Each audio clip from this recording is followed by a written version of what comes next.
Hai semua, Assalamualaikum warahmatullahi wabarakatuh. Okay, dah lewat malam tapi ini adalah video yang saya rekod. So, awak boleh berulang kali tengok video ni untuk memahami dengan lebih jelas tentang perprosesian jeruk lah. Okey, so kita akan tengok apakah hasil pembelajaran yang akan awak capai. Okey, 1, 2, 3, 4 dan 5. Ada 6 objektif yang akan awak capai di akhir topik penghasilan jeruk ni. Yang pertama adalah awak dah boleh nyatakan definisi jeruk, menerangkan kaedah dan kepentingan setiap langkah, menerangkan kaedah cepat dan kaedah pemeraman atau fermentasi, mengenal pasti bahan mentah yang digunakan dan juga menerangkan kaedah dan kepentingan setiap langkah di dalam pemprosesan. Okey, untuk objektif seterusnya ni, menghasilkan jeruk sehinggalah mengira dapatan dan kos penghasilan ni adalah sebenarnya selepas kita membuat amali lah, kita dah hasilkan jeruk tu sendiri. Okey, seterusnya, okey, apa penilaian untuk topik ini? Kita ada laporan amali sebenarnya yang merangkumi 20% markah. Kita juga ada ujian 1 bertulis, objektif dan subjektif 45 minit dan merangkumi 5% markah. So untuk online learning, so kita tak akan buat ujian bertulis lah, tapi saya ada buat sikit simple quiz. Nanti esok saya akan bagi. Okey, untuk definisi jeruk. Apakah yang dimaksudkan dengan jeruk? Jeruk ni adalah sebenarnya sayur ataupun buah yang bersih dan baik. Okey, yang bersih dan baik, yang diawet dengan garam, cuka ataupun asid organik lainnya, dengan atau tanpa kekeras, gula dan rempah. Maksudnya jeruk ni dia boleh jadi sama ada sayur ataupun buah. Mesti bersih dan baik, mesti diawet dengan garam, cuka atau asid organik. Boleh dengan atau tanpa kekeras. Kekeras ni macam kekacang lah. Boleh juga ada gula dan juga rempah. Okay, jeruk juga boleh mengandungi bahan pengawet, pewarna, bahan perisa dan kondisioner makanan yang dibenarkan mengikut Peraturan 347 Peraturan Makanan 1985. Okey, so apa bahan mentah yang akan kita gunakan untuk pemprosesan jeruk? Kalau kebiasaannya kita akan order buah jambu, buah mangga dan juga buah betik lah. Dan juga kita akan guna cuka makan, gula, ejen pengeras dan juga garam. Okey, apa peralatan yang kita nak guna? Kita akan guna botol. Botol macam ni lah, botol kedap udara. Kita akan guna stainless steel bowl. Kita akan guna pot, chopping board dan pisau, senduk dan juga refraktometer. Okey, apa itu proses penjerukan? Bila sebut perkataan penjerukan, okey, ia adalah satu kaedah pengawetan yang melibatkan penggunaan garam dan juga proses fermentasi. Fermentasi ni peram. Okay, maksudnya kaedah pengawetan yang menggunakan garam dan juga proses pemeraman. Okay, boleh didapati dalam bentuk jeruk, buah-buahan dan sayuran. Maksudnya penjerukan ni boleh digunakan pada buah ataupun sayur dan juga ia berkait rapat dengan industri desa. Maksudnya banyak industri kecil di Malaysia ni yang membuat proses penghasilan jeruk. Okey, apa fungsi penjerukan? Kenapa kena buat penjerukan? Penjerukan ni sebab kita nak hasilkan produk yang kita nak dengan mutu dan juga nilai rasa dan sifat-sifat fizikal yang kita kehendaki lah. Maksudnya kita buat jeruk ni memang sengaja sebab kita nak dapatkan rasa, kita nak dapatkan mutu dan sifat fizikal yang kita kehendaki. Okey, bagaimana cara penghasilan jeruk ni adalah kita awet makanan melalui kaedah fermentasi.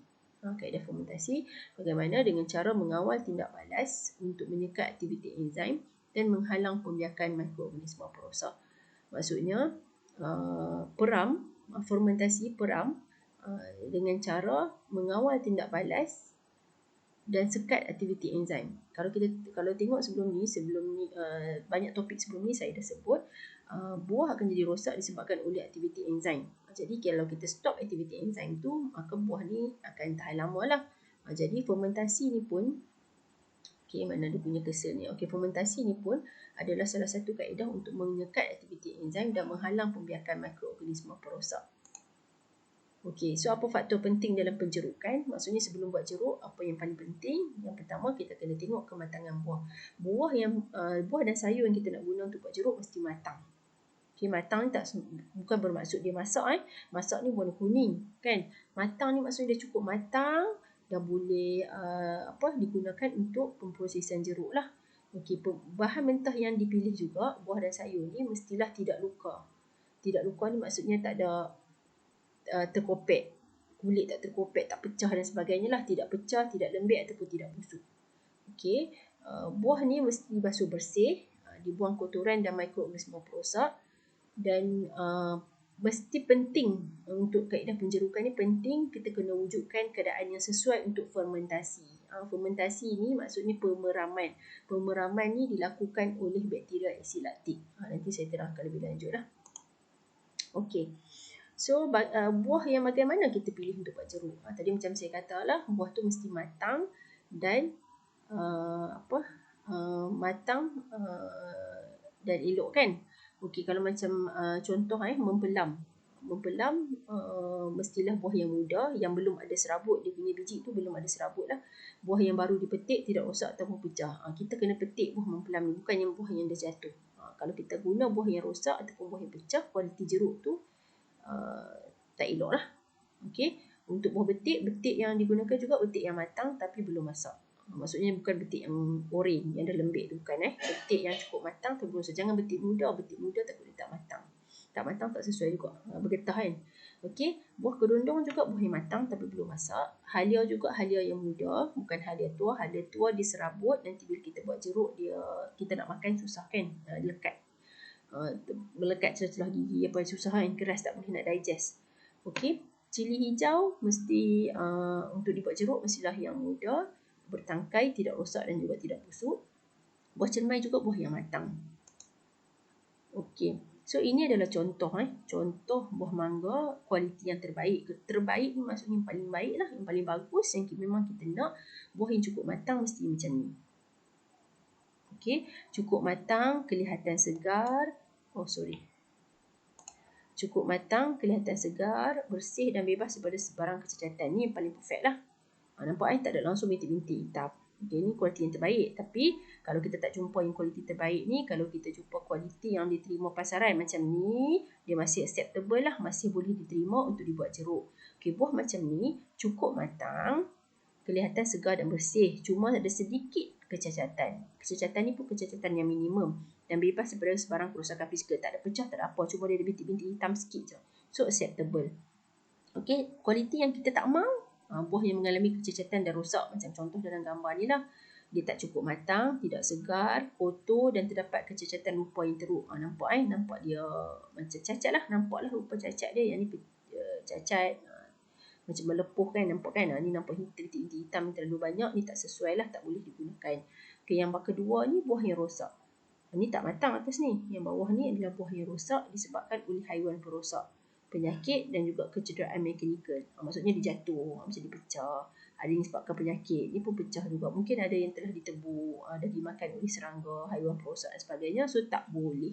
Okay, yang kesemua ni tak boleh digunakan. Okay. So untuk sayur pun sama ni, contoh cili cili merah.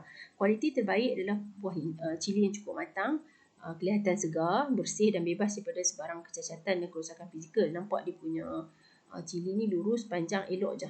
Okey. Tapi kalau tak jumpa yang kualiti yang terbaik ni, kalau kita jumpa kualiti yang diterima pasaran yang macam ini, masih boleh diterima untuk dibuat jeruk. Yang ni cukup matang, kelihatan segar dan bersih. Cuma ada sedikit kecacatan. Kecacatan dia tu sebab dia bengkok. Okey, dia bengkok sikit. Tapi boleh digunakan.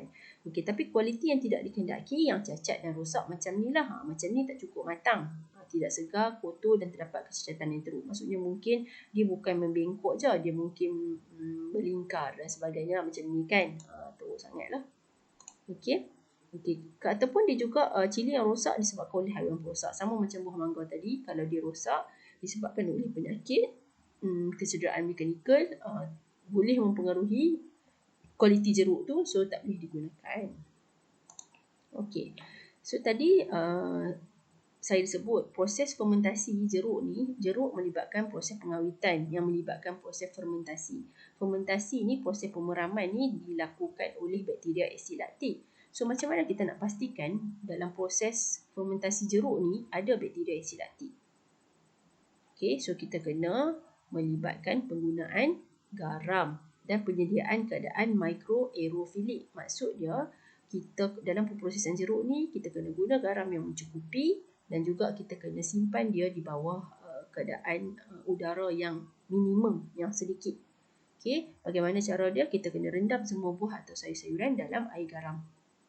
Okey, tekan buah atau sayur supaya tidak timbul dan terdedah kepada udara. Maksudnya, masa awak masukkan buah dalam plastik, dalam botol, pastikan buah tu ditekan supaya sentiasa tenggelam di dalam air garam.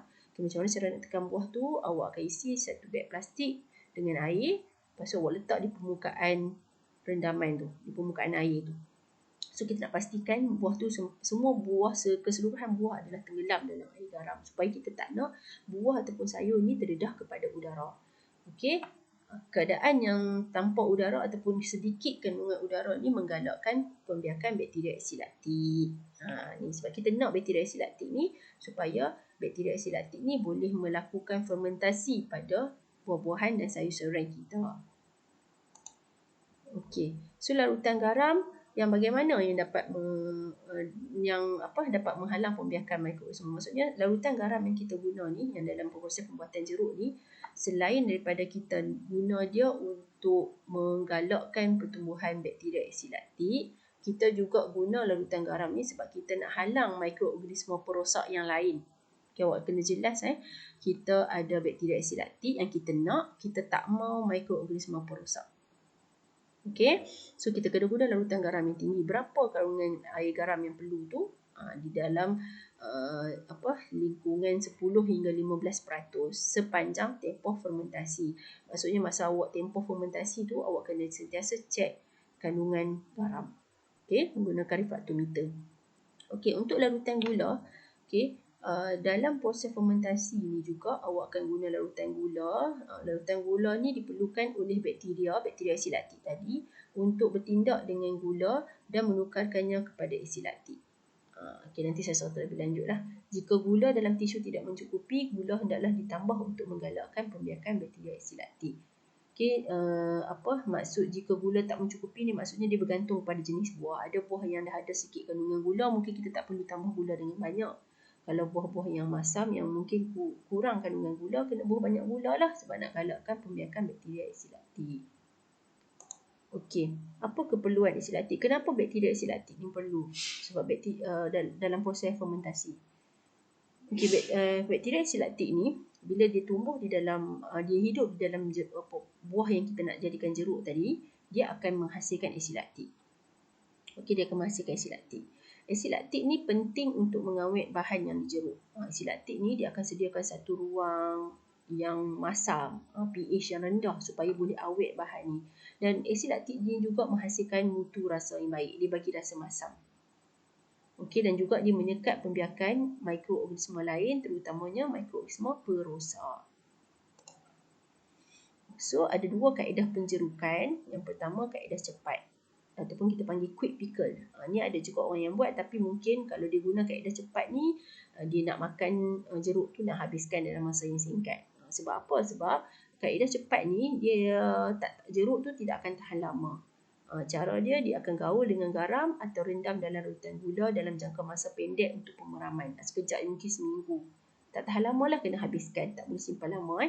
Okay, kalau kaedah penjerukan yang biasa, kita guna kaedah peraman atau fermentasi, jeruk tu boleh disimpan lebih lama dan bermutu tinggi.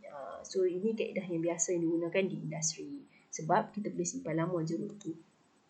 Okay. Kaedah penjerukan yang tadi yang saya kata fermentasi tadi tu kan, dia dibahagi kepada 3. Iaitu yang pertama, guna air garam berkepekatan rendah. 10 hingga 15%. Maksudnya bancuh garam 10 hingga 15%. Guna untuk buah-buahan seperti mangga dan juga betik. Okey. Ada juga yang guna air garam berkepekatan tinggi 18 hingga 20%. Ni contoh untuk pembuatan jeruk sayur asin. Contoh sayur asin ni kalau dekat lokal, dekat Malaysia punya contoh jeruk, biasanya jeruk maman lah. Tu contoh jeruk sayur asin. Okey, menggunakan garam saja. Ada kaedah penjerukan guna garam saja. Iaitu diguna garam tak campur dengan air. Contoh untuk buat jeruk sakrut. Sakrut ni jeruk kobis. Jeruk kobis macam kimchi tu pun jeruk kobis. Okey. Okey, ini adalah ringkasan bagi kaedah fermentasi. Kaedah penjerukan tadi menggunakan kaedah fermentasi ni, dia punya ringkasan lah. Nanti saya akan terangkan lebih lanjut. Yang pertama, langkah pertama adalah rendam dengan air garam. Langkah kedua, dia akan kurangkan kemasinan. Langkah ketiga, dia akan sediakan air sirap dan juga pembotolan. Okey, so kita akan tengok macam mana step dia. Yang pertama adalah rendaman air garam.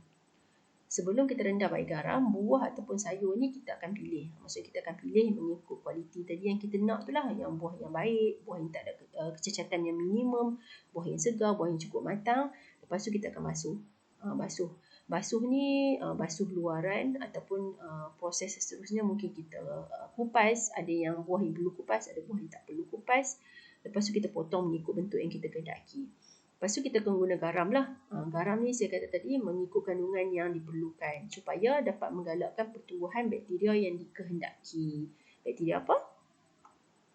Bakteria asid laktik kan? Bakteria laktik asid lah. Bakteria asid laktik bakteria yang menghasilkan asid laktik. Okey. Direndam dalam air garam untuk fermentasi. Lepas tu buah tadi ni kita akan rendam dalam air garam yang kita dah bancuh tadi untuk fermentasi selama 1 minggu hingga 1 bulan ataupun lebih. Dia bergantung kepada jenis bahan mentah yang kita nak jeruk. Kalau sayur yang keras, buah yang keras-keras biasanya lebih lama lah kita rendam. Okey, kalau buah yang lebih lembut macam kalau compare antara buah mangga dengan buah betik, buah mangga lebih lama lah dia punya proses rendaman berbanding buah betik. Okey, kalau sayur dia lebih singkat dia punya rendaman.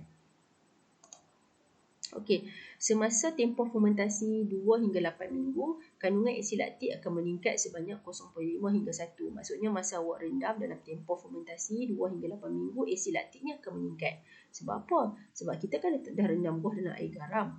Air garam ni akan menggalakkan bakteria asid laktik tadi kan. Jadi bila bakteria ni hidup, dia akan menghasilkan asid laktik. Jadi waktu ni kita akan nampak peningkatan asid laktik lah. Maksudnya jeruk tu akan jadi makin masam. Okey. Kemasinan garam selalu berbeza mengikut jenis garam. Ya, ini pun penting juga kadang-kadang jenis-jenis garam tertentu memberi tahap kemasinan yang berbeza. Jadi kita kena sentiasa sukat.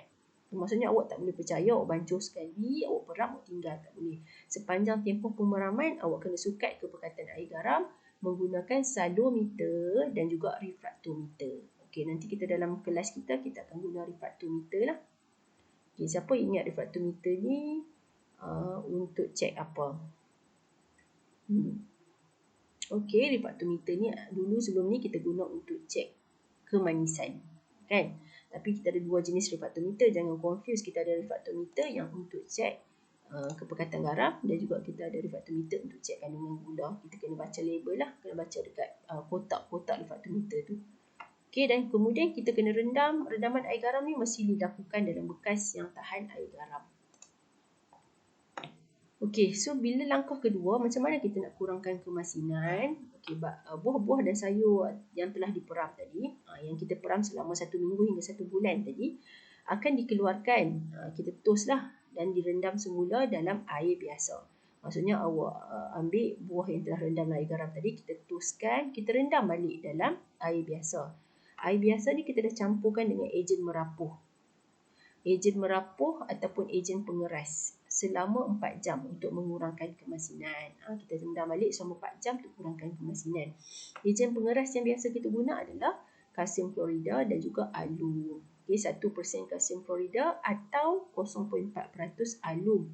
Aluminium potasium sulfate.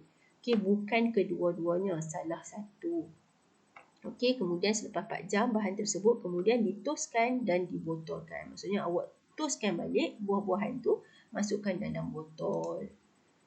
Okey, lepas tu dah masuk dalam botol, sediakan air sirap. Air sirap ni sedia dalam periuk lah. Maksudnya sediakan asing, didihkan air, masukkan gula, jadilah larutan air gula. Okey, tapi dekat step ni ada sedikit inilah, awak hanya campurkan air gula tadi dengan 0.7 hingga 1% cuka. Ejen merapuh tak payah dah, sebab tadi dekat step yang sebelum ni kita dah masuk ejen merapuh kan. Okay, untuk last step ni kita hanya masukkan cuka. Kemudian kita biarkan air gula ni sejuk sehingga lebih kurang 70 darjah Celsius. Barulah kita tuang ke dalam botol yang berisi buah-buahan tadi. Kemudian botol perlu ditutup rapat. Okay. Okey, ejen pengeras yang saya sebut tadi dalam step yang kedua, mengurangkan kemasinan tadi, ada kita guna ejen pengeras. Yang pertama kita guna alum. Alum ni biasanya digunakan kalau kita guna air 1 liter, kita perlukan 4 gram sahaja. Okey, kalau kalsium klorida kita akan guna 10 gram bagi tiap-tiap 1 liter air. Okey, maksudnya dia hanya 1% sahaja. Okey. Dan alum biasanya digunakan untuk sayur-sayuran. Kalau kita nak buat jeruk sayur, cili, halia, betik pun termasuklah. Kita akan guna, maksudnya buah ataupun sayur yang lembut, yang lembut kan. Okay, kita akan guna alum lah 0.4%. Tapi kalau buah-buahan yang keras macam buah membelam, kedondong, kelubi ataupun cermai, kita akan guna kalsium klorida 1%. Okay, tujuan dia untuk merapuh dan mengeraskan tekstur buah-buahan dan sayur-sayuran. Okay, kemudian di langkah ketiga, masa kita bancuh, kita didihkan air gula, kita akan tambah cuka kan, ataupun asid asetik. Cuka atau asid asetik ni ditambah untuk memberi rasa masam pada larutan sirap. Maksudnya rasa masam yang kita dapat tu pada pada jeruk yang kita buat tu, yang pertama daripada asid laktik. Tadilah yang bakteria hasilkan tu. Kemudian yang kedua ditambah dengan rasa cuka lah ataupun asid asetik yang kita tambah. Okay, tujuan dia nak turunkan pH supaya boleh simpan lama. Cuka tak boleh tambah banyak lah, di dalam lingkungan 0.7 hingga 1%. Okey, so ini contoh alih yang lebih jelas. Macam mana kita nak hasilkan jeruk. Okey, yang pertama, buah tu pilih yang buah yang elok, sama ada kita buang kulit ataupun kita potong mengikut jenis buah. Okey, kemudian kita akan basuh, rendam dalam air garam. Kalau ikut tadi slide tadi 1 minggu hingga sebulan ataupun lebih lah, bergantung pada jenis buah. Lepas tu kita akan keluarkan dan toskan. Rendam semula dalam air bersih yang telah ditambah ejen merapuh. Ejen merapuh tadi alum ataupun kalsium klorida.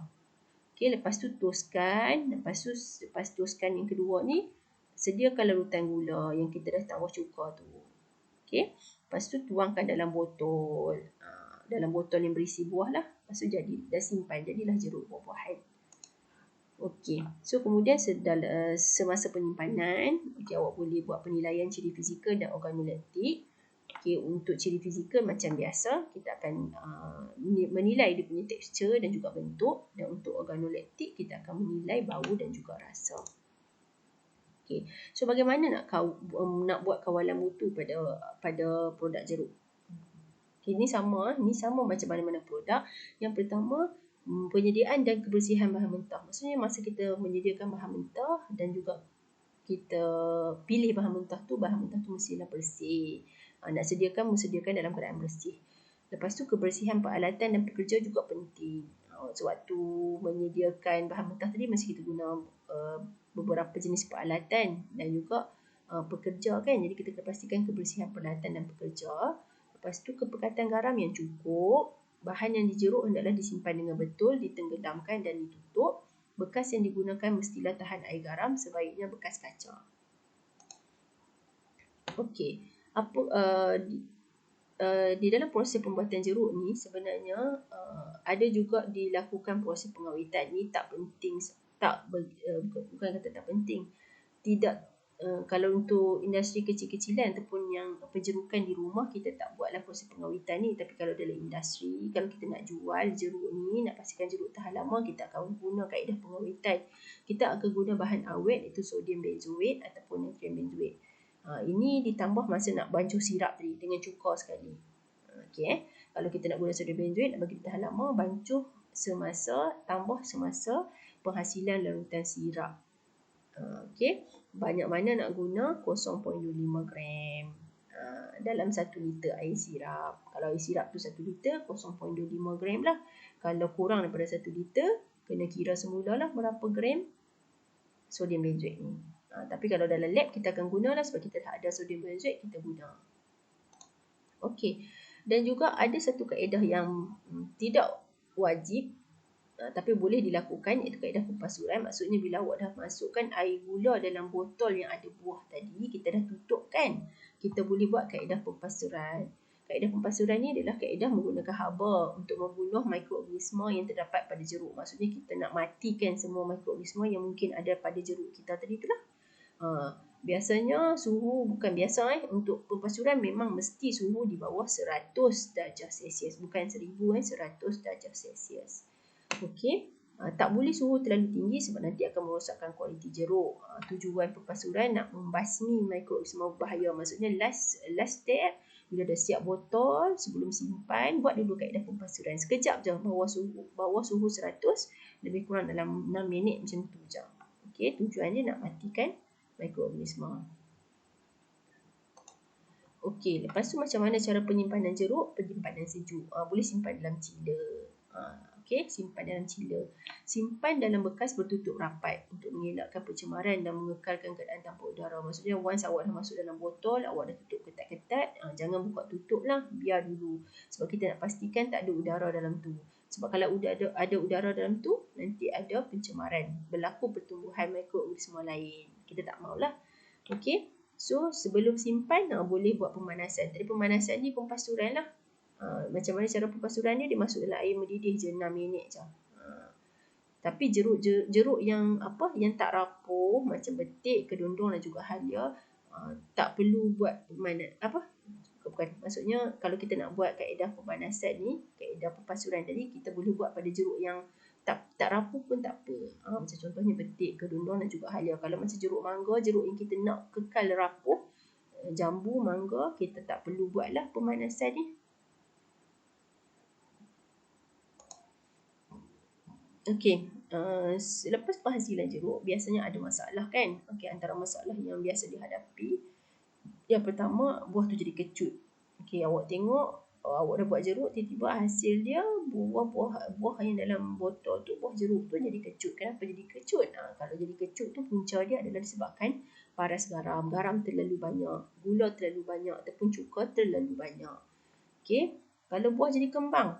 Buah jadi kembang pula kenapa? Sebab buah atau sayur yang dibelah ada bahagian kosong. Jadi dia akan terapung dan menjadi lembik. Okey. Kemudian buah jeruk menjadi lembik. Kenapa? Mungkin disebabkan oleh pencemaran dari udara ataupun fermentasi kurang baik. Maksudnya proses fermentasi tak bagus lah, tak elok. Okey. Ada lendir. Lendir terjadi apabila buah timbul dan terdedah kepada udara dan membolehkan pembiakan mikroorganisma. Maksudnya mungkin awak tak tekan buah tu betul-betul tenggelam dalam air garam. Kita tak buat kan. Jadi dia timbul. Bila dia timbul, dia terdedah pada udara. Bila terdedah pada udara, ada pembiakan mikroorganisma. Okey.